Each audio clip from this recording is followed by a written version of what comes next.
Okay, another try, another go, another life. Give it a try, and that's it. Hope you enjoy. First of all, for portals.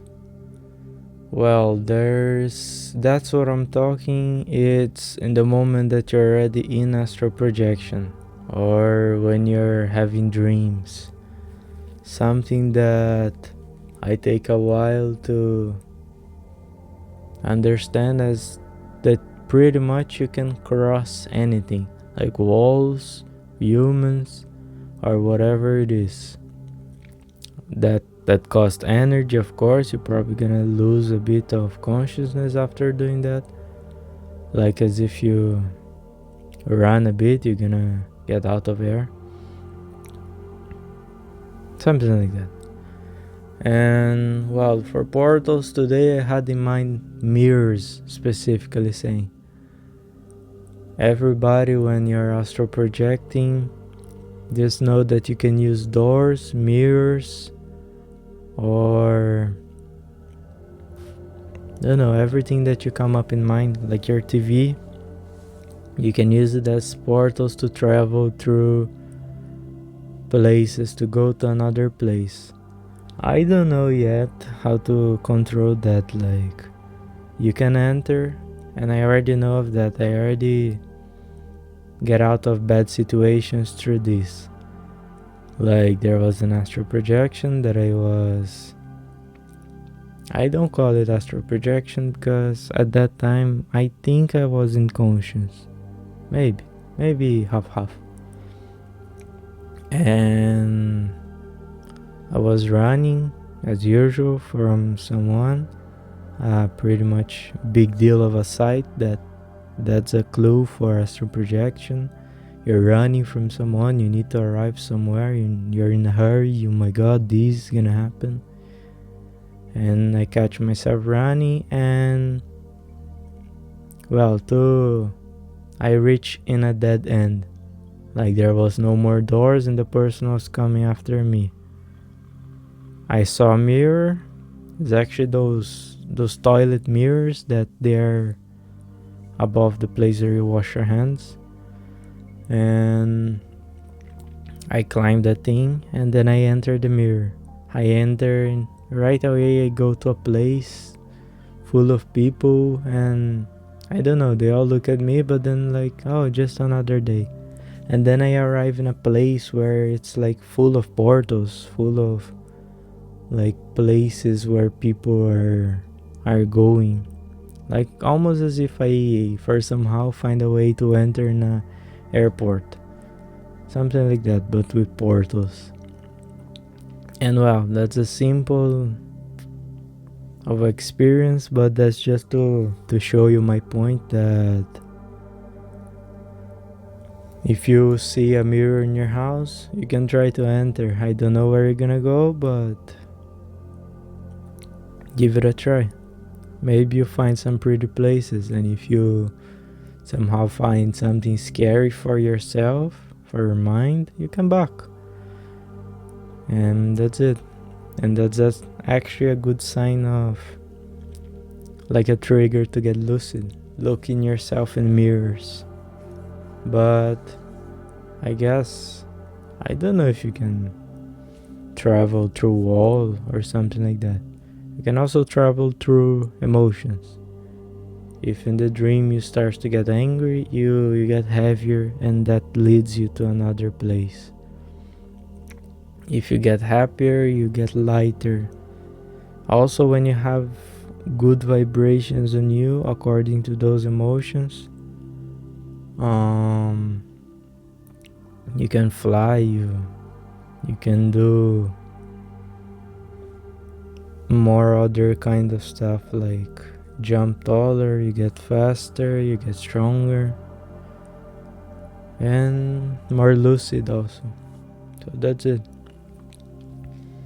Well, for portals, I guess that of course I'd never try to mentalize it, so that's a good experience to do. Like you go in front of a mirror, or a TV or a door, and then you imagine, I want to go to this place, and give it a try to see if it happens, like as if you can open your own portal. I never tried because then I never give it a thought to it while I lucid there. Okay, so portals, if I remember something else later, I talk about it later.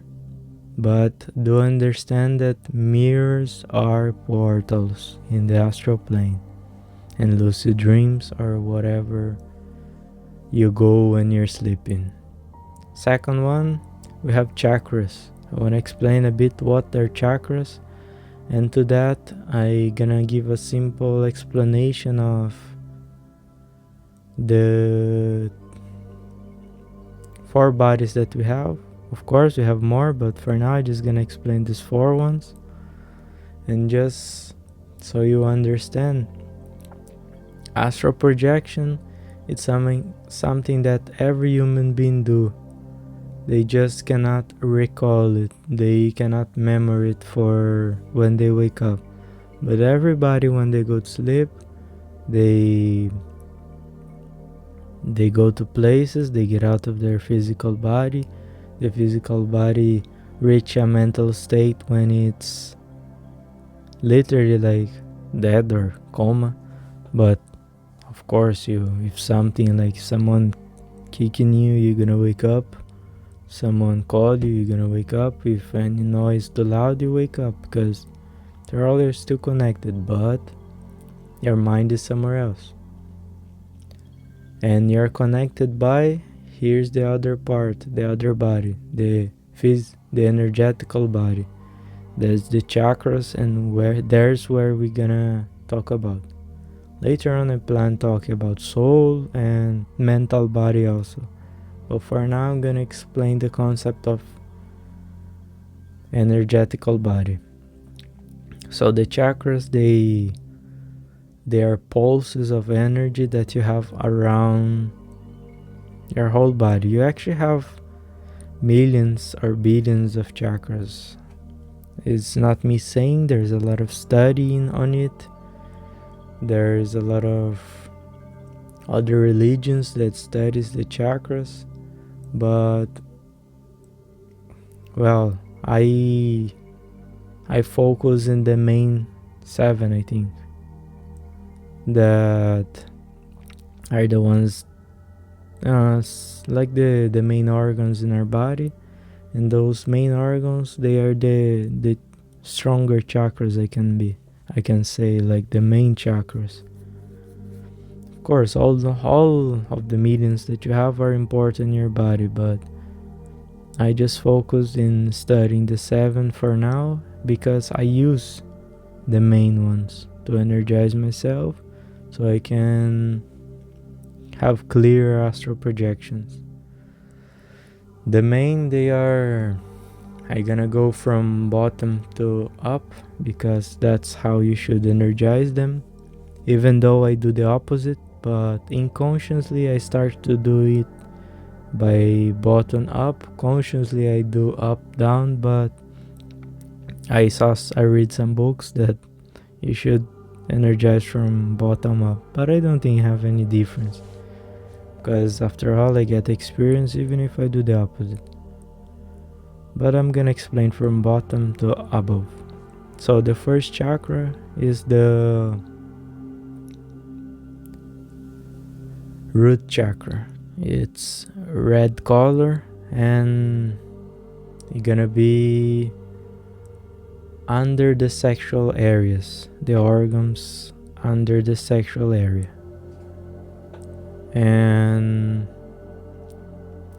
well, simply speaking, I get the theory that, for example, people say we are in the 3rd dimension place, right? Like we says that the earth is a 3rd dimensional place. And I believe that they get in that conclusion because of the 3 first chakras that are the root. So I feel like that root, it's kind of the survival instincts of human, all the basic needs like food and and shelter, heat and water. So kind of that this root is like the primordial chakra, the primal chakra of all being. I do believe that every animal have chakra. I don't know how does it work, the chakra of them all. I don't know if other beings have chakra like plants, bacteria. Never give it a thought. If someday you have astral plane, you find a mentor, you go and ask him or search around. But every human being do have, and you do have your chakras that are more energized.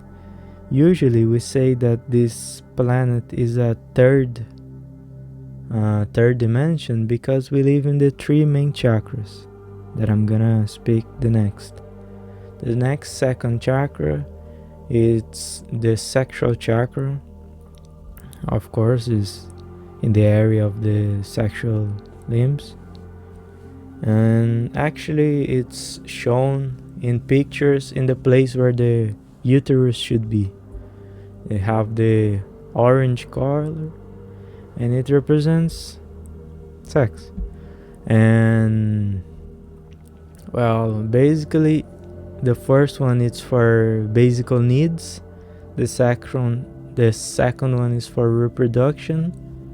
And then here we comes for the third chakra. There is it's called the solar plexus. Solar plexus is I think the English word is called diaphragma. Is a bit above the belly button.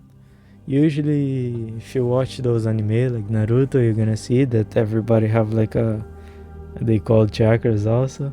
That is not it's not them who created that. They copied from Buddhist and Taoist religions who already studied that and study for millions, maybe not millions, but for thousands of years.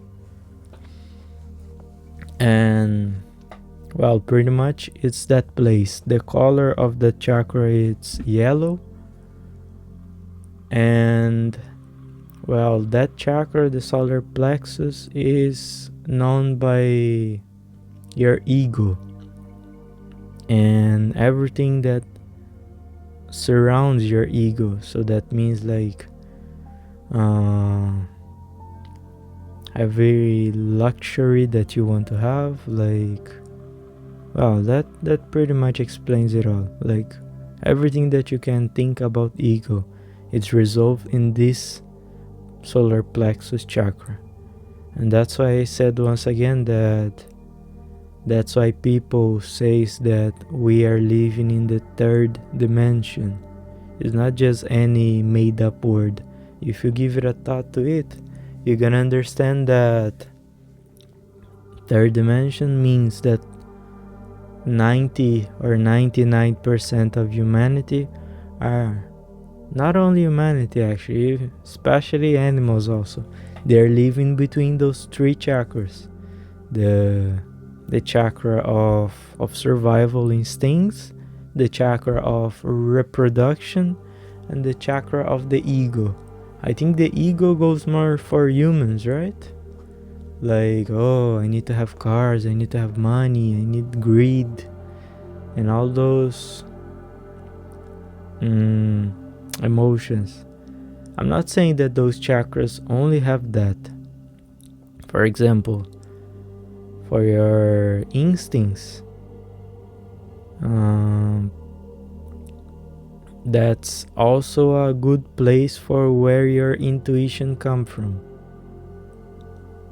Of course, your intuition comes mainly from your mentors that usually give you clues, but you perceive it from there, from your intuition, from your, well, in the old times, for example, in older societies, or even before that, in the times that we were still, could say, primates or simpler forms of human in the beginning of the Homo sapiens, that we were just living in caves and living out of our instincts. That's also a mediunity. Not instincts in kind of in itself. The other one, the chakra of sexuality, you can use your sexual energy for other stuff than reproduction or for the feeling that sex have. I'm just explaining that we are living under those three because society pretty much just live for those three. And you can use for other stuff, like you can use actually sexual energy, like if we say in a more scientifically way, if you use your testosterone that you produce on your sexual glands, you can lead those energies into exercise, into sports, into something else, into creativity. And well, your ego you can use for pretty much anything. That's how the big philosophers, they been developing themselves in the self-thinking, in the, I don't know why, but usually people think that ego is something bad. Ego is just like a subject, I guess. Actually, ego is a pretty deep conversation. It's actually much more complex than just give it a quick thought about it. Maybe ego, one of the next videos. Okay, for the fourth chakra, and that's why people saying that we evolving to the fourth dimension, because the fourth chakra represents the heart chakra.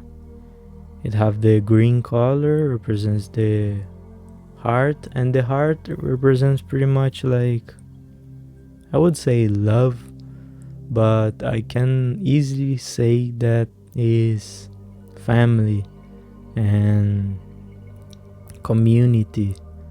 And well, love in itself, like if you stop to think, something that I learned recently is that in Old Greek there's 10 different words for love. So what is love? 10 different meanings in Greek. And then here we go in English, just one unique word. In Greek there's 10 different words for love. I don't even know them all. I don't even know most of them all, but yeah, I gotta give it a research later. Well, for that chakra it's called one of the, we have the three, we can call it the three under and the three above. We call chakras. Chakras we have 7 in total, but we have the 3 unders, the 3 inferiors, that are the 3 primals, the 3, when you separate the difference between ascending and still evolving. The heart chakra represents the middle of the between. So once you're above, or when you reach the fourth chakra in dimensions, you're already in the high grounds, in the mental grounds, in the mental realms. Because let's simply explain what it means, the mentor's place. In previous videos I talked about the astral plane and the mentor's realm. The mentor's realm is not heaven. There is a book that says that. It's called Our Home. It's a Brazilian book, wonderful. I don't know if it have in English. I hope it have. I probably do. In one of the chapters, there was a mentor and two like students. They are not students, they already grown people, they already passed away like us, but they starting the path of becoming a mentor, and they still innocent.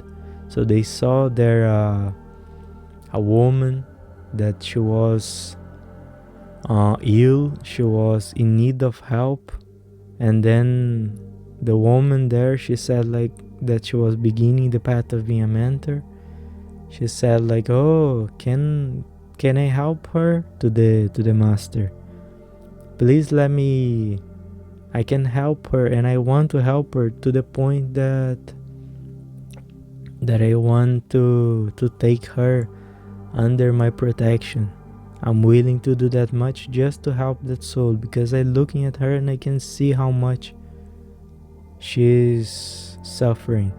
That's the fourth chakra. That love that she's feeling through others, like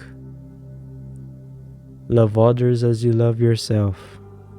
That's the meaning of the fourth chakra. That unconditional love for your family. There she was not a blood relative, but once you start the mentor path, that we have some mentors here in Earth, but I don't know, they have a pretty much hard work to do. And when you begin that path, that's the meaning of beginning that path, is the care that you have for others, the love that you have, even though they're not family, because there's the mentors, they explain it to you that in the end we are all a family. We just forget our descendants, we just forget, but in the end all the roots, they lead to the same place. It's just like a big tree that gives many roots, and then we spend so much time here that we forgetting that we look to one another and we forget that we're actually a whole family. And that path of family is what means the fourth chakra. That's mean to ascend, to grow. And in that moment in the book, even though she wanted to help the woman, the master could read her mind, because mentors, they can know your intentions just by your look. That's how pure they are. Bad spirits, they cannot. That's why there's a saying that even if people says that unconsciously, it says never tell your dreams to other people, never tell your plans. Of course you can tell to someone, you cannot keep it from everybody. You can say to people who gonna help you achieve that. You can say to teachers if they can improve you somehow, some people that can give you advice. But don't go out spouting your plans to people, because for the same reason, the bad spirits, they're gonna try and they're gonna find a way to make you have hard times on it or be unable to achieve it. Of course, even if you speak, doesn't mean that you cannot achieve. You, as long as you keep trying, someday you're gonna achieve it. And but what I was saying, that the mentor could read her, he could see that ill woman didn't have the intentions of healing herself. She was too focused in that earth mindset. Like she was already spirit, she already died. I think she was from 19th centuries, 19 something, 1970, 30s, 40s, I don't remember. It is there in the book.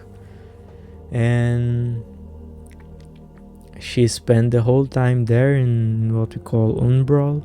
That is, we can call it hell, but it's not a hell, because in Christian, hell means eternal suffering, and nothing is eternal. Especially something that, well, simply to end this part here, because I want to keep the conversation, is something that I read in a book. Us on Earth represents like 1 second compared to the immortality of the soul. So 1 second of mistake cannot give a eternal punishment. Something that takes 1 second to do or 1 second to happen, you can never suffer from that forever. You will if you don't focus in improvement. But for example, like in the example of that soul, she didn't want it, she didn't saw it as that. In the book she said something like, well, I don't know who told you that I did bad things, but it's all a lie. You bitch, something like that. She actually says some harsh things in the book. I don't gonna say it all because that's not the point. And then the dude says like, well, to enter here in the mentor's realm, in our home, you need to redeem yourself. You need to truly want to heal. You need to truly want salvation. And you need to understand that you did bad stuff. But there's no problem that you did the bad stuff. The only problem is that you should be focusing in healing yourself, in learning that was a bad deed, and from now on learning how to do good stuff. And in her way of saying was like, okay, but I never did anything wrong. I'm good. My mind is good. My conscience is good. So you witch, you're just trying to mean that I'm something bad, but I go to church, I pray it, I ask for forgiveness so I could back to do the bad things again. But as soon as I pray, the bad things that I did, that's it, they disappear, so I can do it again. And so thanks to that, he says like, well, she in the end just finished saying like, oh, I did everything that they ask. I go to the church, I pray, I pay for healing of my sins, so I deserve my place in heaven. And that's it. I want it right now, my place in heaven. I want my eternal happiness. I want my eternal freedom and solitude. And then the mentor looks straight her in the eyes and says, here we don't have a heaven. Here's not a place of eternal happiness. Of course, in the mentor's place is way happier than any other place, and you feel much more love than any other place. You can feel the love just by imagining connecting yourself with them. But what I'm saying is, at that time he was saying that there is not a heaven of eternal happiness, a place where it's gonna rain gold. It's a place where there's people who want to heal. There's people who want to help others that are in need. And for example, there's the hell that people thinks is eternal judgment. There, in the beginning of the book, there's this man that is one of the students of the master, the mentor, and he did some bad stuff while he was alive. And then he went there, but then he starts to praying. He suffers so much that he changed his heart, and he just reached a moment in his life where he spends 8 years of his life there in the hell. And then in that last day, after 8 years, he just starts praying so much that he can finally reach the redemption that is necessary to be able to enter the mentor's realm. And that's what the mentor was saying at that time. You need to want to heal. You need to want forgiveness. You need to be aware that you need to atone for your sins, but there's no eternal suffering from that. just a constantly process of healing, that you're gonna see that there's people who doing that, there's people who are taking care of the people who do that, there's people redempting themselves. And well, back into that places of chakras that we were talking about, that's the meaning of the fourth chakra, that redemption feeling, that ascension feeling. And once you reach the fourth dimension, it's when you truly starts to be aware, or you begin the path of being lucid. And that's it. Through the fourth one, we go to the fifth one, that is the laryngean, is the, I can call it throat chakra. It's literally in the neck, in this place between the two big bones that you have, a bit under the Adam's apple. Usually in this place where you have if you touch, you have a bit of a hole in it. And that throat chakra, I think the color is blue, something like that, like dark blue. I don't remember the specific color, but it represents blue. And weirdly, you're gonna have all the colors of the rainbow. That's actually funny. Like everything's connected. Ooh. And well, the throat chakra means expression. The throat chakra is expression, and well, there's actually a lot to it also. It's a really complex conversation about this throat chakra. But do know that if you have anything to do with illness representing this throat chakra, it means that there's something that you want to do, but you're not doing. And thanks to that, your chakras, they are not being able to be aligned. And that leads to you to be like as if it begins, they say that the illness begins in the mind. Like there's a mental realm. Once it's spotted there, it starts to manifest itself in the soul realm, in the astral realm. Once it starts to transform in the astral realm, it starts to begin to energize it in the physical realm, and then it becomes the illness. So if you have a illness in the throat, that represents that you might have something that you want to do but you're not doing.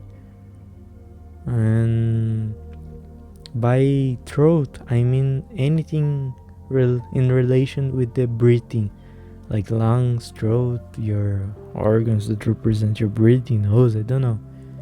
Means that there's something that you have to do but you're not doing. Well, the sixth chakra, sixth one is the third eye. It's between the eyebrows, maybe a bit above the eyebrows or a bit under, in that spot of the eyebrows.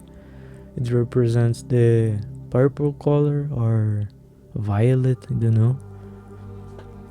And it's all about mediunity, your mediunities.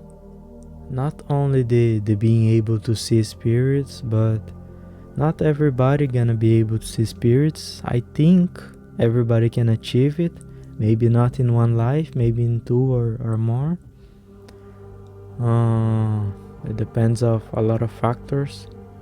But well, not necessarily you need to see spirits.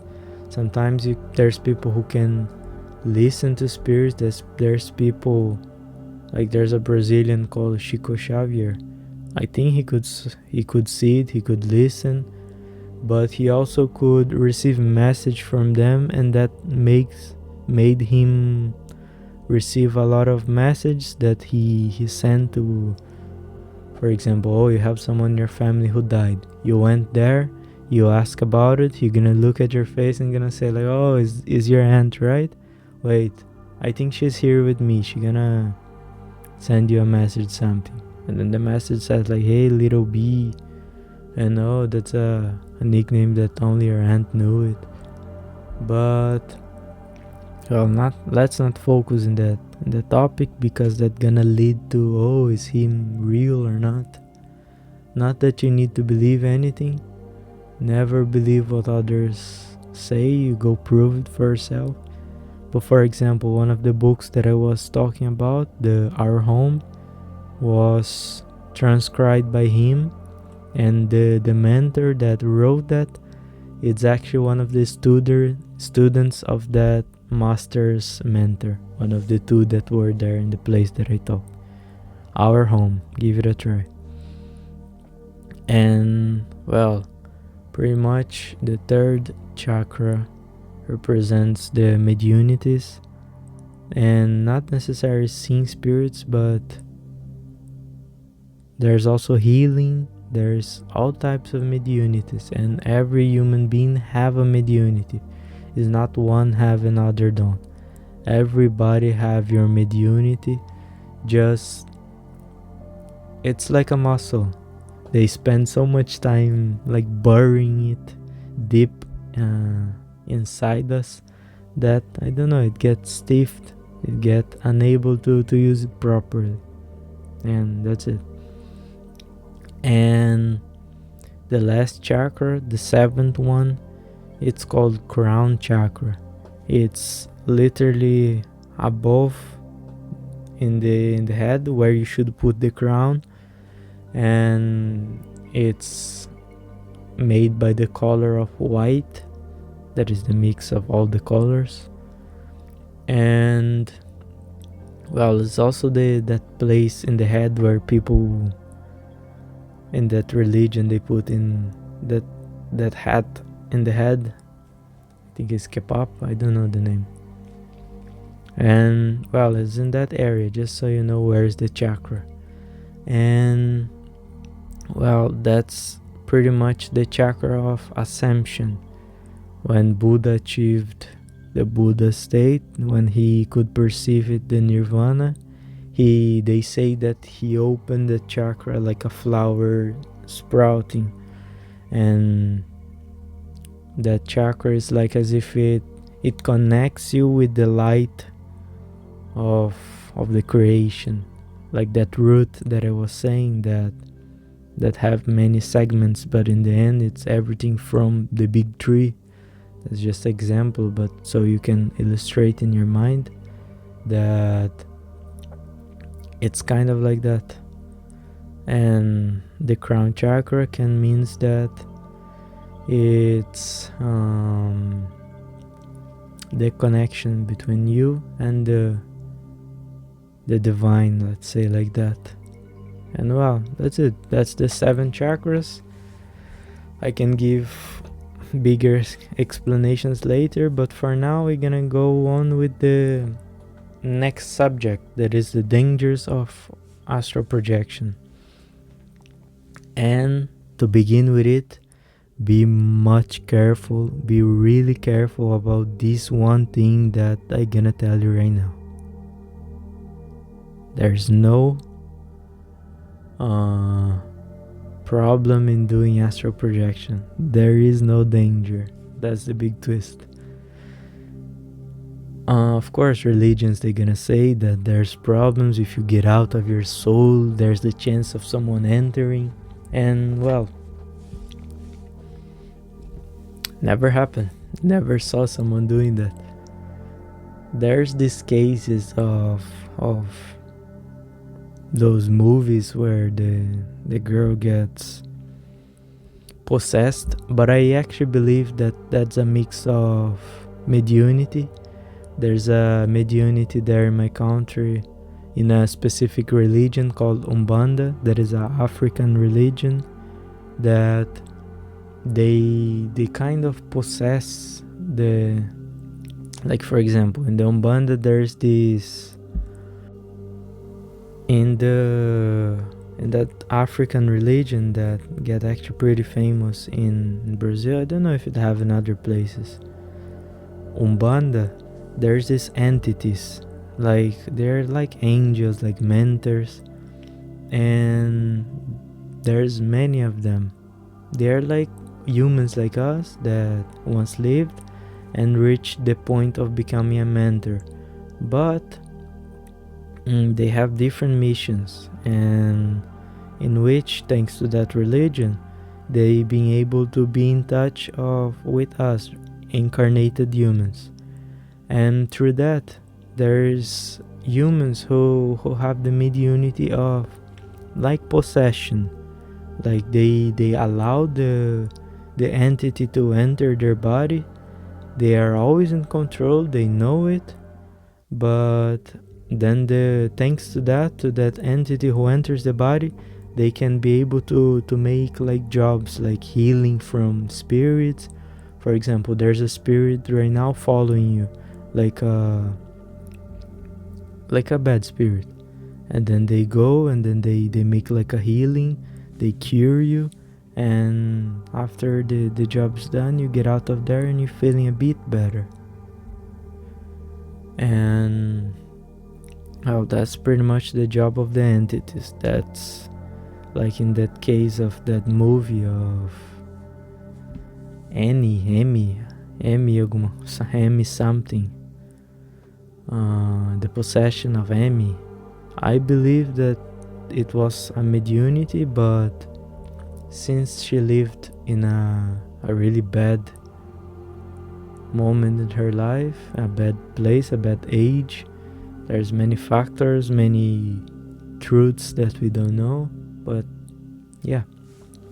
And well, there's no dangers in being like that. Like it never gonna happen with you.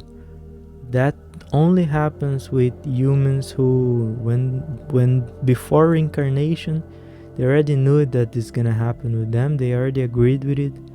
So it's literally like with Joan de Arc. It's something that they already reincarnated knowing that they're gonna do that. But most of us, we just normal beings that for somehow get to be awake thanks to those people. And well, there's no real danger. Like you cannot die from astral projection, you cannot get hurt from astral projection. Like it's like when you have a sleeping paralysis, for example. There's no danger in it. Like spirits, they're gonna do what? They're gonna blabber stuff in your ears. They're gonna try to. Before there was a spirit that he tried to chuck my neck. That was uncomfortable, really uncomfortable. But it's just in the soul. You don't feel any pain. It's more mental pain, don't know. Well, mental pain it's a real thing. But what I'm saying is it's already happening. It's gonna happen. Those spirits, whenever you try anything in your life, they're gonna try to make it don't work. Don't know why, but that's how they live.